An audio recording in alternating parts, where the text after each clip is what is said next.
Bismillahirrahmanirrahim.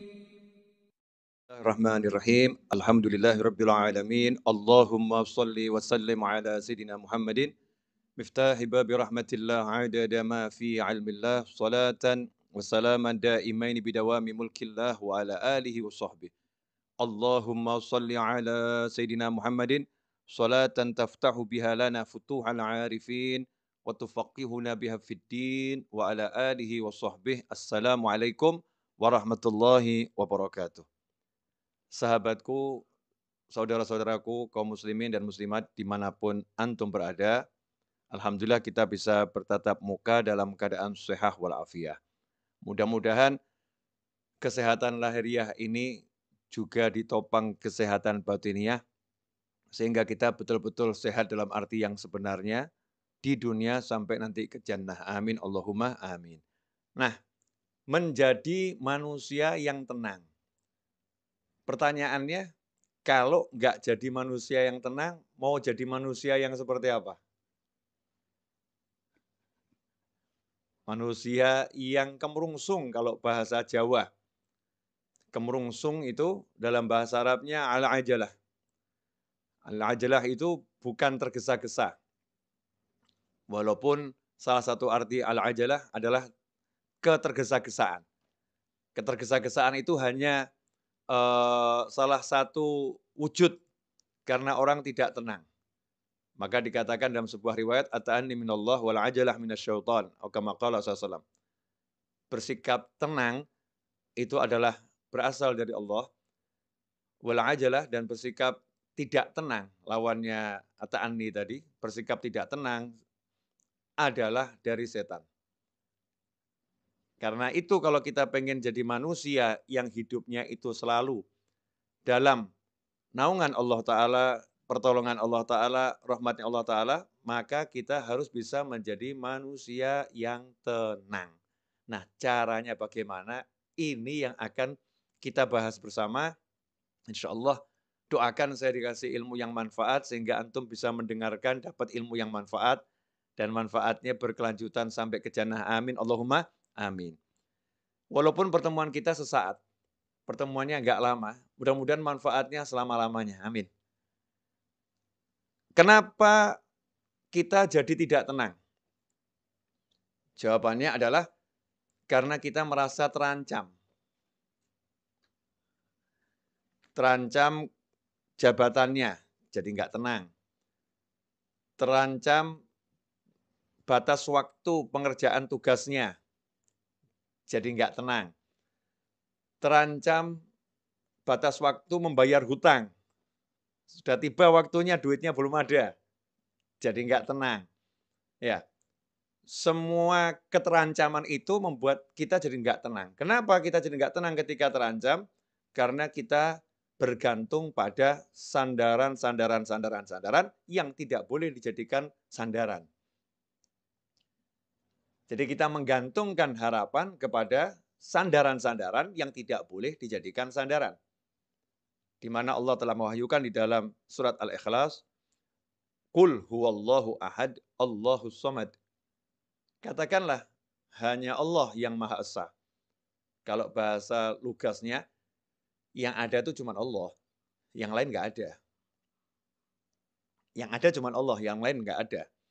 Bosmu yang nggak ada, kemudian partnermu yang nggak ada, tabunganmu nggak ada, kepandaianmu nggak ada, semua nggak ada. Yang ada itu cuma Allah Ta'ala. Yang berlangsung itu ya hanya keputusannya Allah Ta'ala. Yang berkuasa ya hanya Allah Ta'ala. Yang bisa mengizinkan sesuatu terjadi hanya Allah Ta'ala. Yang bisa mencegah sesuatu agar tidak terjadi hanya Allah Subhanahu wa Ta'ala. Enggak ada yang lain. Qul huwallahu ahad. Katakan, hanya Allah yang ada. Cuman Allah. Nah, kalau sudah yang ada cuman Allah, Allahus samad. Allah adalah harapan, sandaran, Tuhan yang menjadi tempat bergantungnya segala sesuatu. Hanya Allah, nggak ada yang lain. Kalau udah begitu, kemudian kita jadi tercerahkan. Oh, yang bisa nolong hanya Allah. Yang bisa membantu hanya Allah. Yang bisa menyelesaikan masalah kita hanya Allah. Yang bisa ngasih kita rezeki hanya Allah. Yang bisa hanya Allah. Yang mampu membuat jadi tidak bisa hanya Allah. Yang bisa mencegah hanya Allah, nggak ada yang lain. Disitulah kemudian kita menjadi tenang. Kenapa? Karena urusan sama Allah itu semua serba mudah. Nggak ada urusan sama Allah ruwet. Nggak ada susah. Semua serba mudah. Simple. Mau ketemu paling mudah ketemu Allah. Mau ketemu Habib Novel, susah. Ya mesti atur jadwal harinya. Udah harinya datang ke Solo, tiba-tiba Habibnya lagi ngaji online. Nggak bisa nemuin tamunya. Ditunggu selesai ngaji online, tamunya ketiduran, Habibnya pergi ke mall. Misal gitu kan ya.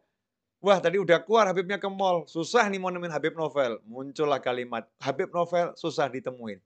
Tapi sejak kapan ada kalimat Allah susah ditemuin? Nggak ada. Nggak ada. Ngomong sama orang yang paling kita cintai, suami atau istri. Masya Allah. Untuk didengar itu susah.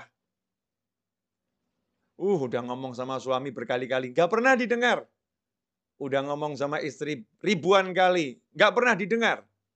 Tapi kalau ngomong sama Allah, nggak ada kata nggak didengar. Wa huwas sami'ul alim. Ya Allah maha mendengar, maha mengetahui. Allah mendengar. Iblis ngomong aja didengar sama Allah Ta'ala. Apalagi kita. Ya iblis tuh ngomong sama Allah didengar. Allah kalau udah maha mendengar itu nggak pilah-pilah. Yang ngomong itu wujudnya seperti apapun, wujudnya iblis, wujudnya setan, wujudnya siapapun, didengar sama Allah Ta'ala. Nggak dipilah-pilah. Allah maha mendengar. Jadi kalau hubungan sama Allah serba mudah. Diperhatikan nggak sama Allah? Allah maha melihat. Kira-kira Allah tahu perasaan saya nggak? Allah Al-Khabir. Ya. Sampai hal yang paling detil pun dari diri kita, Allah maha mengerti. Kira-kira Allah nanti berempati enggak sama saya ya? Huwar Rahmanur Rahim. Dia maha pengasih lagi maha penyayang. Lah yang enggak iman aja disayangin, apalagi yang iman. Huwar Rahmanur Rahim. Ya, dia Allah maha pengasih lagi maha penyayang. Saat itulah kita jadi tenang. Karena untuk berhubungan sama Allah kita nggak harus ke kanan, nggak harus ke kiri, nggak harus ke depan, nggak harus ke belakang, nggak harus naik, nggak harus turun. Tinggal ini. Hatinya nyambung ke Allah, selesai. Nah, kalau udah begitu, jadinya tenang. Nggak punya duit, mau bayar hutang. Ini contoh kasus ya. Karena saya banyak yang WA saya gitu, Beb, mau bayar hutang nggak punya duit, gimana ini? Jawaban saya dibayar. Habib ini aneh bener nih, nggak punya duit kok suruh bayar. Iya dibayar. Bayar hutang ini kan ada prosesnya. Proses nomor 1, jangan pernah percaya sama siapapun yang mengatakan kamu mampu bayar hutang. Enggak. Katakanlah kepada siapapun, saya tidak mampu membayar hutang saya. Yang mampu bayar hutang saya hanya Allah Ta'ala, tapi saya akan bayar hutang saya. Tugas saya adalah berniat membayar hutang. Yang nanti membuat saya mampu bayar hanya Allah, nggak ada yang lain. Jangan pernah percaya tabunganmu mampu untuk bayar hutangmu. Wah itu nanti langsung diuji. Tabungannya tiba-tiba habis. Anaknya sakit, habis tabungannya. Selesai. Naudzubillah min dzalik. Jangan sombong. Wah saya punya tabungan banyak, saya punya aset banyak. Sombong amat kamu. Nah, Tuhanmu, asetmu, tabunganmu. Sebentar dihancurkan sama Allah Ta'ala. Galaunya luar biasa. Jangan pernah mengandalkan siapapun dan apapun. Saya punya Allah, Allah akan lunaskan hutang saya. Saya berniat bayar hutang. Nomor 1 itu. Ya. Kemudian nomor 2 bagaimana? Minta. Jangan sombong. Yang penting usaha dulu. Salah. Yang penting minta dulu. Karena usaha itu diantaranya memohon pada Allah Ta'ala. Itu usaha. Bagaimana Rasul mengajarkan suasana sebagai utusannya Allah? Utusannya Allah loh ini. Berarti kan wakilnya Allah.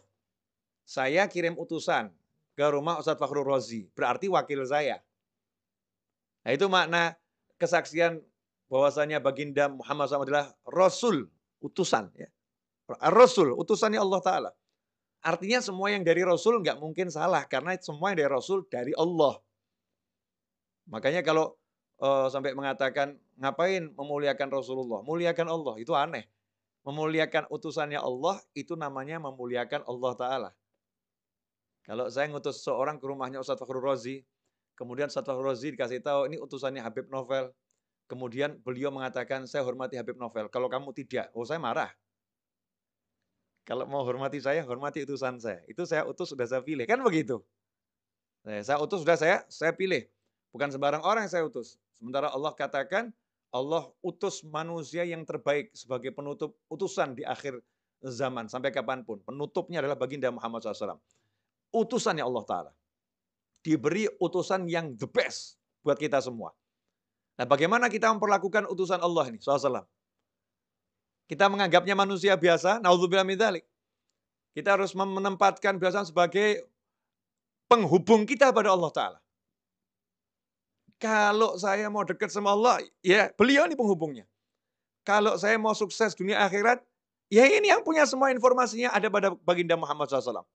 Karena Allah berbicara dengan kita semua lewat baginda Muhammad SAW yang membumikan ajarannya Allah Subhanahu Wa Taala kepada umat manusia. Nah, Rasul ternyata ngajarin mudah.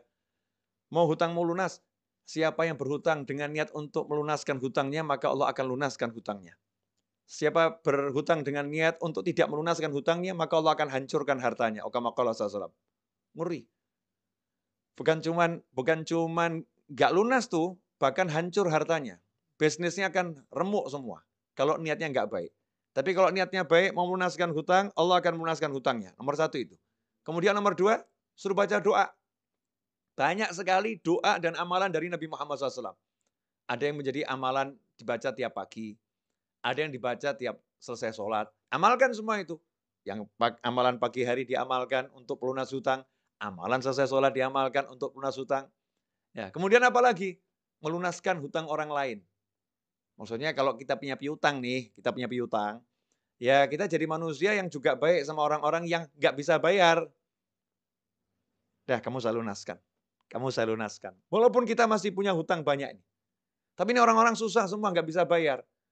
Kita lunaskan. Nah, nanti kalau kita udah begitu, ini tahap level awal dasar udah kita jalankan, maka rahmat udah datang tuh. Rahmati qaribum minal muhsinin. Rahmatku dekat dengan orang-orang yang suka berbuat kebajikan, orang-orang ihsan. Nah, tahap berikutnya mulai usaha. Ini tadi ya semua kan satu paket ya, jangan dipilah-pilah. Jangan dikasih jarak 2 tahun kemudian baru usaha, bukan loh ya. Bukan urutan waktu 2 tahun kemudian, 3 tahun, enggak. Segera langsung, usaha. Ini usaha saya untuk melunaskan hutang saya dengan izin Allah Ta'ala. Nah, nanti Allah akan apa? Walladzina jahadu fina lanahdiyanahum subulana. Wa innallaha lama'al muhsinin.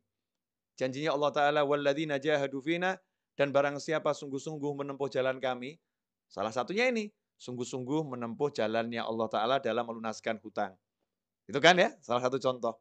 Walladzina jahadu fina lanahdiyanahum subulana. Maka kami akan tunjukkan, kami bimbing. Kalimatnya itu lanahdiyanahum dengan lam taukid, nun taukid. Kami sungguh akan bimbing dia menempuh jalan kami. Enggak suruh jalan sendiri. Allah enggak cuma kasih jalan, ini jalannya terus jalan sendiri, enggak. Jadi kalau hidayah itu selalu dengan bimbingan, guide, al-hadi. Selalu membimbing, enggak ditinggalkan. Dibimbing untuk menempuh bukan satu jalan, jalan-jalannya Allah Ta'ala. Sehingga orang yang sudah menerapkan syariatnya Nabi Muhammad SAW tidak akan pernah kehilangan ide, tidak akan pernah kehabisan cara, tidak akan pernah kehabisan jalan, karena Allah bukan bimbing dia satu jalan, Allah akan bukakan miliaran jalan. Nih. Nah kalau begitu ya tenang saja. Lawang dikasih tahu sama Allah solusinya segitu banyak kok. Masa nggak tenang? Bleng. Nah yang ada kan sekarang gimana? Pusing. Mata gelap. Nggak ada solusi. Gimana ini? Mentok. Taunya cuma satu jalan. Jalannya apa? Cari duit. Lupa sama yang ngasih duit. Yaitu Allah Subhanahu wa Ta'ala. Nah ini tenang ini kalau kita mau kembali pada Allah Subhanahu wa Ta'ala. Kalau kita nggak mau kembali sama Allah, nggak bakal tenang. Apapun yang kita andalkan akan buat kita susah. Apapun yang kita harapkan akan membuat kita menjadi galau, resah. Tapi kalau kita kembali pada Allah Ta'ala, bersandar sama Allah Ta'ala, maka selesai masalah. Contoh, ini contoh bersandar sama Allah. Kita masih ingat betul dalam hadis disebutkan, ada 3 orang berteduh di dalam sebuah gua. Ya, sebuah gua di sebuah bukit. Saat berteduh, tiba-tiba ada batu yang jatuh dari atas gunung itu, menutup persis di mulut gua. Tanpa celah. Ketiga orang di dalamnya tidak bisa keluar. Batunya besar. Ya, naluri manusia berusaha menggeser batu. 3 lelaki perkasa menggeser batu yang besar. Gotong royong bertiga itu dorong, batunya enggak gerak, orangnya yang terpental. Dup, orangnya yang gerak, batunya enggak. Kenapa seperti itu? Karena batunya terlampau besar. Apa yang dilakukan? Apakah bersandar pada kekuatannya? Apakah bersandar pada tenaganya? Itu yang menyelesaikan masalah? Apa kemudian berharap ada orang nanti yang bawa traktor buka menyingkirin batunya, itu menyelesaikan masalah? Enggak. Yang diajarkan oleh Nabi Muhammad SAW saat itu adalah langsung kembali kepada Allah Ta'ala. Udah jangan mikir manusia lagi, udah kayak gitu kok mikir manusia. Ya siapa tahu ya nanti ada manusia di luar nolong saya, siapa tahu ada, siapa tahu ada, siapa tahu ada. Ya yang pasti ada kan Allah, kalau yang lain kan nggak ada. Lah ngapain mikirin yang nggak ada, yang ada nggak dipikirin? Kan bodohnya kita luar biasa. Nah, kan Allah ada, selalu ada. La ilaha illallah Muhammadur Rasulullah SAW. Maka saat itulah yang satu mulai ngomong. Ini hadisnya kan panjang tuh ya. Saya ambil poin singkatnya saja. Ya Allah, saya pernah ya mencintai seorang wanita. Cinta luar biasa. Dia saya ajak zina. Selalu menolak. Suatu ketika akhirnya dia butuh duit, dia mau. Nah, ketika dia sudah mau saya ajak zina, uang udah saya serahkan karena dia butuh duit tadi untuk kepentingan keluarganya yang mendesak. Tapi dia ini orang yang baik, terus dia bilang sama saya gitu. Takutlah sama Allah. Akhirnya saya tinggalkan dia, uangnya nggak saya ambil, dia saya tinggalkan karena saya takut sama kamu ya Allah. Kalau ini ikhlas karena kamu ya Allah, tolong ya beri kami jalan keluar dari masalah ini. Yang terjadi apa? Batu yang gede bergeser tanpa ada yang geser.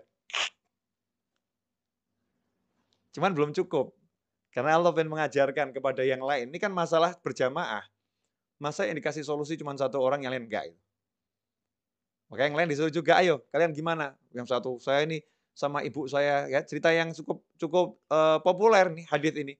Yang satu saya sama karyawan saya. Akhirnya berkat tiga-tiga ini minta tolong sama Allah dengan ya tawassul pada amalan yang dipersembahkan untuk Allah Ta'ala. Hasilnya apa? Tergeser batu itu, selesai.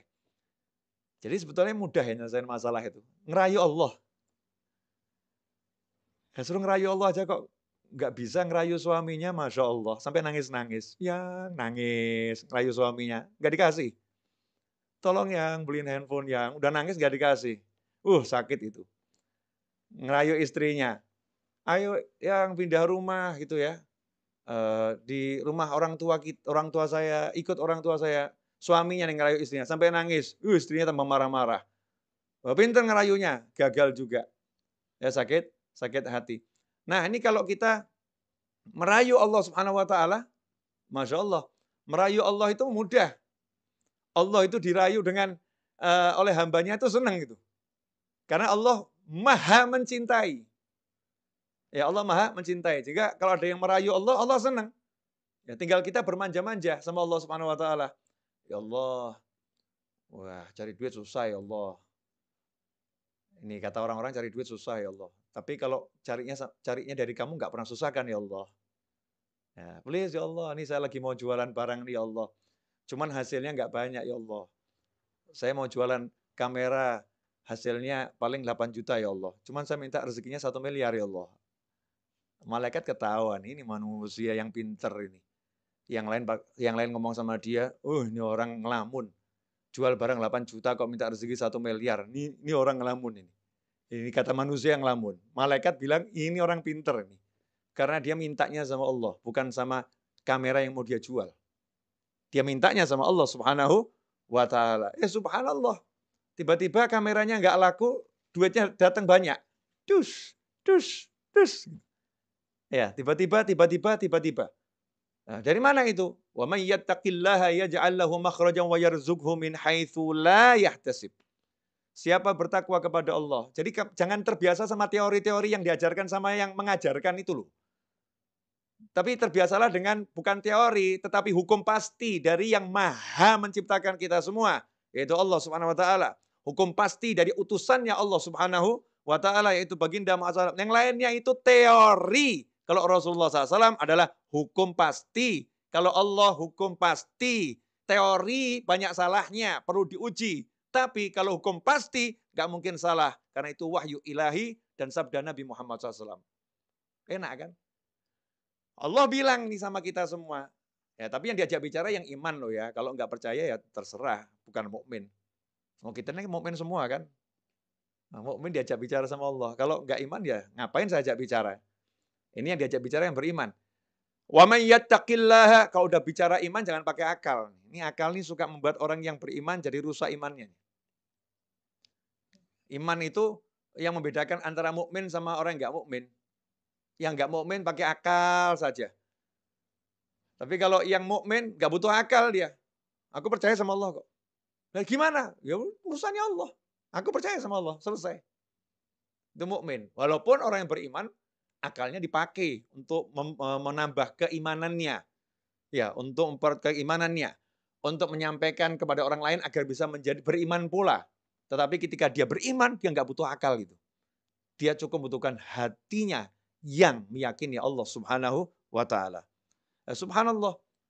Wa may yattaqillaha. Allah yang bilang nih. Dan barang siapa yang bertakwa kepada Allah. Takwa itu gampang kok. Saya bilang takwa itu susah. Walaupun kita kan takwanya masih ya begini begitu, tapi takwa itu gampang. Simple. Yang diperintah jalankan, yang dilarang tinggalkan. Selesai toh? Kayak gini loh, kayak gini. Wah, zaman sekarang ini mau ke mall aja susah nih. Mesti punya aplikasi Peduli Lindungi.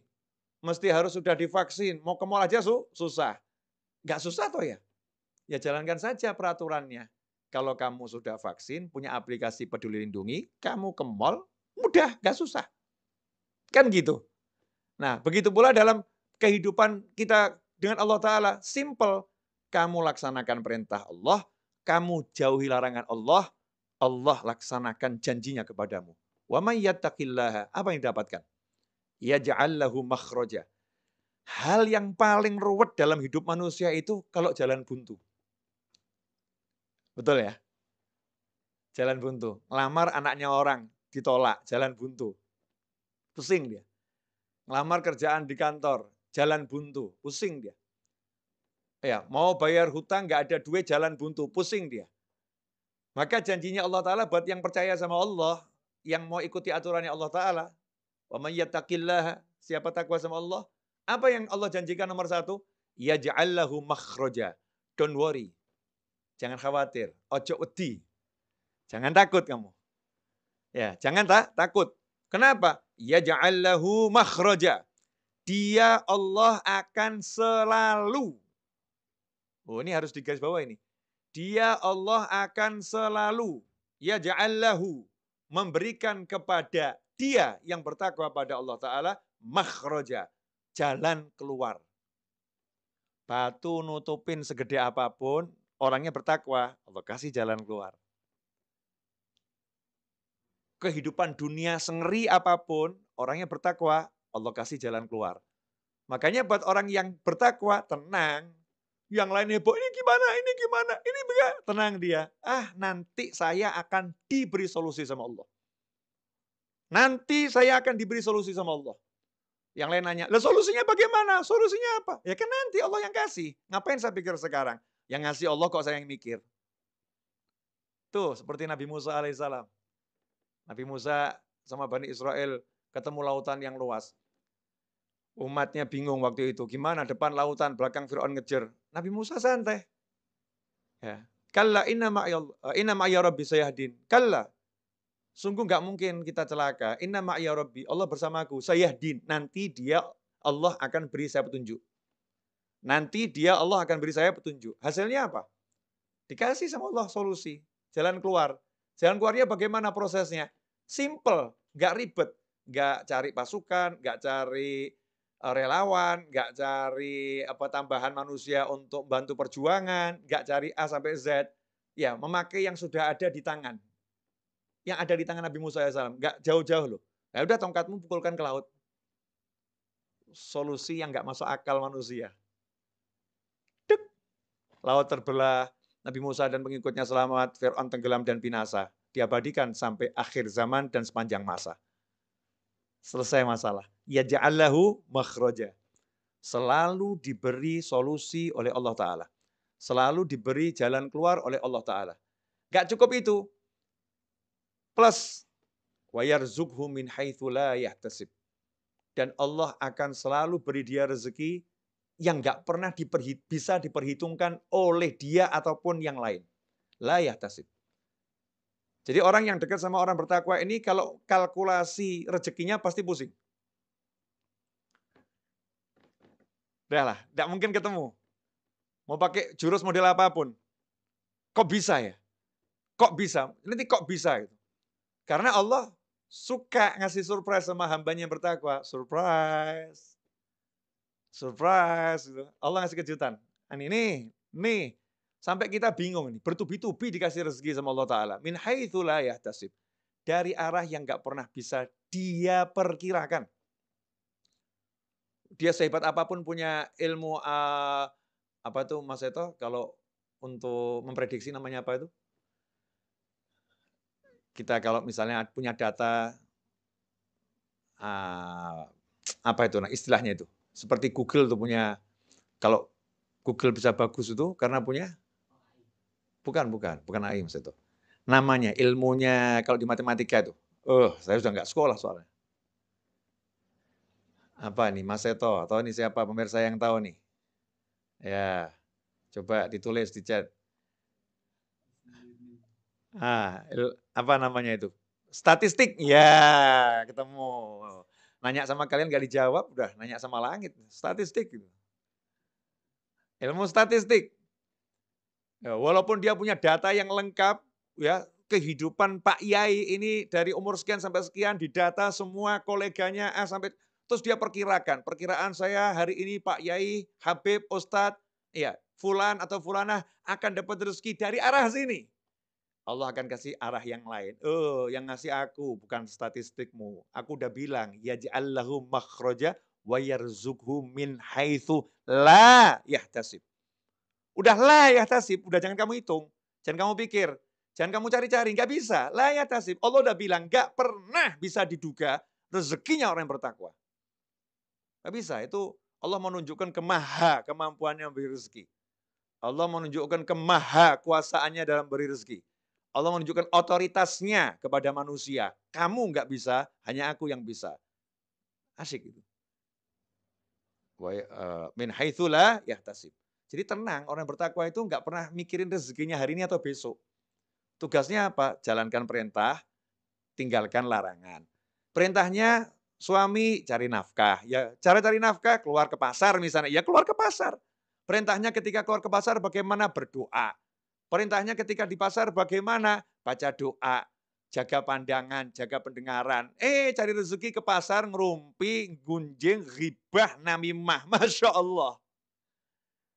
Teriak-teriak, saya tiap hari udah ke pasar, saya udah kerja. Kamu kerja nggak pakai caranya Allah? Bagaimana kamu dapat rezeki yang surprise? Makanya rezeki kamu ya hitung-hitungan tadi. Pusing kepalanya.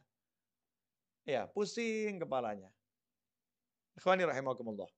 Ini yang perlu dipahami, bahwasanya kalau orang udah percaya sama Allah Ta'ala, tenang hatinya. Dia nggak akan pilih cara-cara yang lain. Mau pakar A sampai Z yang nggak ngurus, yang dia urus caranya Allah, cara Rasulullah SAW. Nah, nanti termasuk caranya Rasulullah, itu caranya ulama. Ya bagaimana pendapat para ulama, bagaimana petunjuk para ulama, hidupnya hanya begitu. Hidup ini singkat kok, mohon maaf loh ya. 60-70 tahun itu rata-rata umur kita. Hidup sampai 60-70 tahun kok cuman dibuat mikir cari duit itu kan bodohnya kita luar biasa. Duit tuh nggak usah dicari ya, pasti datang kok. Tapi ya usaha. Nah, usaha itu doa, ya, usaha itu pergi ke pasar kan gitu. Tapi jangan mikir cari duit, jangan. habis energi. Ya, sayang. Mikir cari solusi. Nah ini juga kebodohan kita. Solusi kok dipikir. Solusi itu diberi. Yang beri siapa? Ya ja'allahu makhraja. Yang beri Allah. Yang ngasih masalah Allah, yang beri solusi Allah. Selesai. Loh, cara mintanya sama Allah bagaimana? Ya, cara mintanya takwa, gampang. Jalankan perintah, jauhi larangan. Selesai.